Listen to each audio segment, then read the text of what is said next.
Naglagay muna ako ng lip tint bago ko sagutin yung nag-comment. Pero marami na akong nababasang comment mula pa noon at hanggang ngayon. So, syempre, lahat yon ay nasagot ko na. So, ibabalik ko lang. Ibabalik ko lang yung question. Kasi nga, syempre dati meron akong video na nasagot ko. So, dahil medyo marami-rami na tayong nadagdag na subscribers sa YT, syempre yung iba ay hindi pa nakakapanood.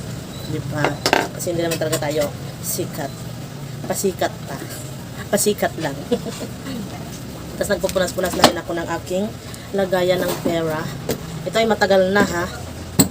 Ano nga ba yung question? Siyempre, kung nagpapautang ba ako at bakit hindi ako, at kung hindi, bakit hindi ako nagpapautang? So, habang nagpupunas na ito, sasagutin ko yung tanong ng iilan, no? So, doon tayo sa kung nagpapautang ba daw ako dito sa aking sari-sari store.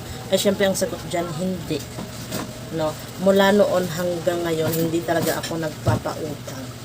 Lalong-lalo na sa sari-sari store, mga mima, mga kasari. Ang hirap galawin ng pera kapag sa sari-sari store. Kasi alam nyo naman, yung ating puhunan ay paikot-ikot lang. Kaya ang, lalong-lalo na sa tindahan ay meron ng, kasi merong, dito sa amin, nagwawala. Ayun mga kasari, so hindi talaga ako gumagalaw ng pera dito sa aking tindahan. Kahit nga ako mismo ay hindi ako umutang dito sa aking tindahan ng matagal babayaran. Kunwari, cream silk. Nagbanggit na ako. Cream silk, pulbo, ano ba yung kailangan ko dito. Tapos yung skin white na cream, yung So In Love na cologne, yan yung aking madalas inaano dito sa tindahan. Pero mga kasari, binabayaran ko po yun sa pera naman ni Mr. Bawal talaga akong mag-ano dito sa tindahan na hindi ko binabayaran ako. Kahit nga yung pinagpuntasan ng mabait, binabayaran ko rin.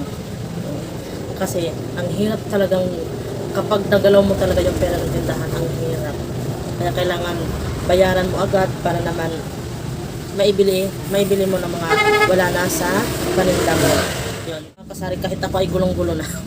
Yun, hindi ako nagpapautang kasi ayaw ko sa lahat na yung suki ko tapos magkakaroon ng utang ako. Tapos pag naningil ayaw ko naman na magkaano kami ng suki ko, magka-diferensya ba, no? Ayaw ko na magkaroon kami ng issue ng aking suki. So, hanggat maaari, diyan kasi talaga nag-uumpisa sa utang. Yung mga hindi pagkakaunawaan, kasi syempre ikaw kung uutang siya sa'yo, yung suki mo, syempre sisingilin mo yan. O pag naningil ka, tapos ito ngayon hindi nakapagbayad, syempre sasama yung loob mo. Tapos, meron kang masasabi, diba? So, nawalan ka ng suki. Yan talaga yung utang din talaga yung number 1 na nakakawala ng suki. Sinasabi ko sa inyo, kahit nga kulang ng 2 piso or piso, hindi ko inaano yan. Naku talaga, bawal din sa akin ang kulang ang piso. Kasi piso na nga lang yung yung akin talaga yung kita ko Magbabayad ka pa ng lisensya. Tapos kukulangan ka pa kapag nag-grocery naman, hindi naman pwede na kulang ka ng piso, diba? So, doon naman tayo sa bakit hindi ako nagpapautang. Bakit ano ang dahilan, ganyan. So, yung dahilan ko, same lang doon sa hindi ako nagpapautang at saka sa bakit hindi ako nagpapautang. Parang same lang din ang question. Kasi same lang din ang sagot. Yun nga, mahiyain din akong maningil. Mahiyain akong maningil kasi gusto ko kapag umuutang sa akin, kung sana nagbabayad. Inaamin ko talaga noon, nagpapautang ako. Mga taong 2015, 16, 17, tinigil ko lang siya nung 18, 19, 2020, ganyan-ganyan. Tinigil ko na kasi nung mga 2015, 2016, 17, alam nyo, kailangan nyo kasing makisama rin dun sa umutang sa inyo. Kasi alam nyo ba kung bakit kailangan nyo makisama? Kasi kapag hindi sila nakapagbayad ngayon, syempre ikaw ay magmamakaawa. Diba? So, kailangan mo siyang dahan-dahanin pakiusap, ganyan, makikiano ka rin Kasi kapag hindi ka rin marunong makisama, kawawa ka, hindi ka babayaran.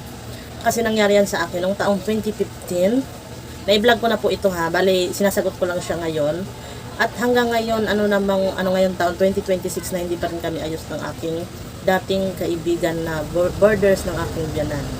Hindi pa rin kami ayos dahil lang sa 4,000 sa kanyang na-damage sa akin, no?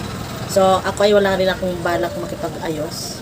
Kasi pag hindi ko talaga kasalanan, hindi talaga ako nagpapaano din. So, bahala na yung Diyos sa kanila. Dalawa kasi sila. Bahala na yung Diyos sa kanila magbalik ng ginawa nila sa akin. Pero lesson learned din, hindi na ako umulit. Talagang kahit kaibigan ko pa, hindi na ako talaga nagpapautang. Pare, bahala ka kung anong iisipin mo sa akin. Basta ako, ayoko talaga nagpapautang. Kasi ang hirap din kapag kaibigan yung umutang, mga kasari. Hindi ka rin makahindi. Buti na lang yung mga kaibigan ko. Nakakaintindi. Lalong-lalo na yung isa kong kaibigan na umalis na nasa Leyte na umuwi. So yun, number 1 din yun. Ayaw din nun nagkakautang sa akin. Nagbabayad agad-agad yun. Ganoon naman, ang ganda ng mga ganong kaibigan din, nakakaintindi sa kaibigan na may negosyo. Kaysa naman dun sa kaibigan, yung itinuring mong kaibigan, itinuring mong kapatid, na halos ubusin yung laman ng tindahan mo. Tapos kapag singila na yun pa yung galit. Ako, nakakaloka, diba? So, para walang gulo, walang away, kasi number 1 talaga si utang. Kasi number 1 talaga yung utang na nakakaano na mayroong kakasamaan ng loob. Kaya hanggat maaari, wag kayong magpapautang, lalong-lalo na dun sa makunat na magbayad. Meron din iba dyan, okay pa yung yung pagbabayad niya ng umpisa. Bandang huli nako, ang pangit na. Nadidistract ako dito kasi tumitingin ako, yung kasing batang nag-aano dyan. So ay mga kasari, nasagot ko na yung aking tanong. Nasagot ko na yung tanong nyo. Hindi ko lang alam kung medyo naguluhan kayo sa aking paliwanag. Dahil parang hindi na ako nasanay na pag-usapan yung utang kasi hindi talaga magpapautang per you. So mga kasari, kayo ba ay nagpapautang pa rin sa inyong tindahan? Hindi ba sumasakit yung ulo kapag naniningil?